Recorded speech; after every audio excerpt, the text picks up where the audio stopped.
خود نبی علیہ السلام ہے، بلکہ ہر عبادت میں معیار کون ہے؟ جو اللہ کے رسول ہیں۔ صحابہ کرام کو ولایت ملی تو اس لیے کہ انہوں نے اللہ کے رسول کی پیروی کی۔ صحابہ کرام علماء کرام کہلائے اس لیے کہ انہوں نے نبی علیہ السلام کی پیروی کی۔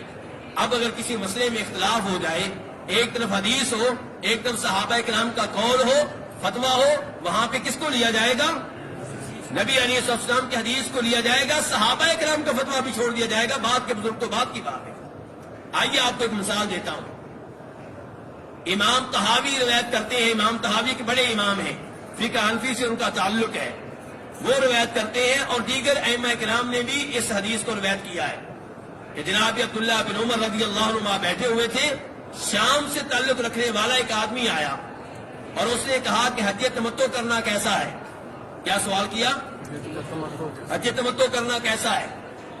عبداللہ بن عمر کہنے لگے جمیل حسن، حج تمتع کرنا بہت اچھی بات ہے۔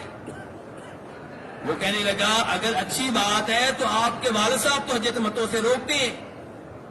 عبداللہ بن عمر کے والد کون ہیں؟ جناب عمر فاروق رضی اللہ عنہ، وہ تو روکتے ہیں اسے۔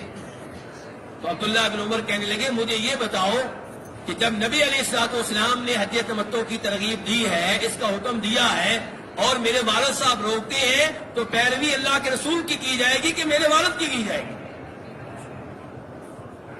جواب آیا پیروی کس کی جائے گی؟ نبی علیہ السلام کی جائے گی۔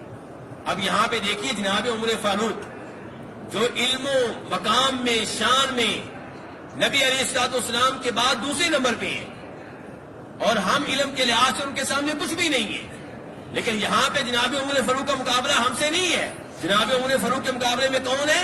نبی علیہ السلام۔ جناب عمر فاروق نے کسی وجہ سے حج تمتع سے روک دیا، وجہ کوئی بھی ہو سکتی ہے، مسئلہ کوئی بھی ہو سکتا ہے، ہم نے یہاں پہ نبی علیہ السلام کا فتویٰ لینا ہے، جناب عمر فاروق کا نہیں۔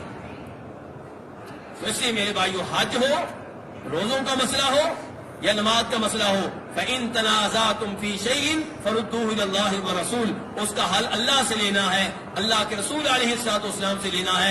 یا ایھا الذین آمنوا لا تقدموا بین یدی اللہ ورسولہ، کسی کو بھی اللہ کے رسول پہ فوقیت و ترجیح نہیں دینی۔ یا ایھا الذین آمنوا لا ترفعوا اصواتکم فوق صوت النبی، کسی کی آواز کو نبی علیہ السلام کی آواز پہ ہم نے بلند نہیں کرنا۔ آپ کی آواز آپ کی حدیث ہے، لوگوں کی آواز ان کے فتوے ہیں، ان کی آراء ہیں۔ نبی علیہ السلام کی حدیث ہر کسی کے فتوے پہ، ہر کسی کے رائے پہ مقدم ہے، اور یہی تعلیمات چار اماموں کی ہیں جو بہت عظیم ہیں، ہم ان کا احترام کرتے ہیں، ان کے علم سے فائدہ اٹھاتے ہیں، ان کے فتاویٰ سے فائدہ اٹھاتے ہیں، لیکن ان کی تعلیمات بھی یہی ہیں۔ ان میں سے امام مالک کہا کرتے ہیں، ہم میں سے امام مالک کیا کہہ رہے ہیں؟ ہم میں سے ہر ایک کی بات مانی بھی جا سکتی ہے اور رد بھی کی جا سکتی ہے، ایک شخصیت ہے جن کی ہر بات ماننی ضروری ہے، اور وہ ہے نبی صلی اللہ علیہ وسلم۔ ایک دو نہیں، ایک،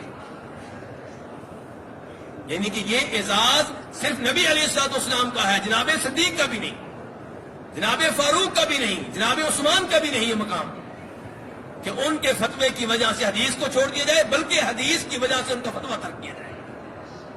بخاری شریف اٹھا لیجئے، کس کتاب کا حوالہ دے رہا ہوں، بخاری شریف اٹھا لیجئے، جناب عثمان رضی اللہ عنہ ان کی رائے بھی یہی تھی کہ حج تمتع نہ کیا جائے۔ جناب علی نے ان کے سامنے تلبیہ کہا، حج تمتع کا تلبیہ کہا، اور تلبیہ کہا کہ میں حج تمتع کر رہا ہوں، پہلے عمرہ کروں گا بعد میں حج کروں گا، اور جناب عثمان کو سناتے ہوئے کہا کہ میں کسی کی وجہ سے، کسی کے قول کی وجہ سے، کسی کے فتوے کی وجہ سے نبی علیہ السلام کی سنت کو ترک نہیں کر سکتا۔ میرے بھائیوں، اس لیے نبی علیہ السلام کو وہ مقام دیں، آپ کے حدیث کو وہ مقام دیں جو آپ کا مقام بنتا ہے، اور آپ کا مقام سب سے اوپر، آپ کے حدیث کا مقام سب سے اوپر ہے۔ اللہ تعالیٰ عمل کرنے کی توفیق عنایت فرمائے۔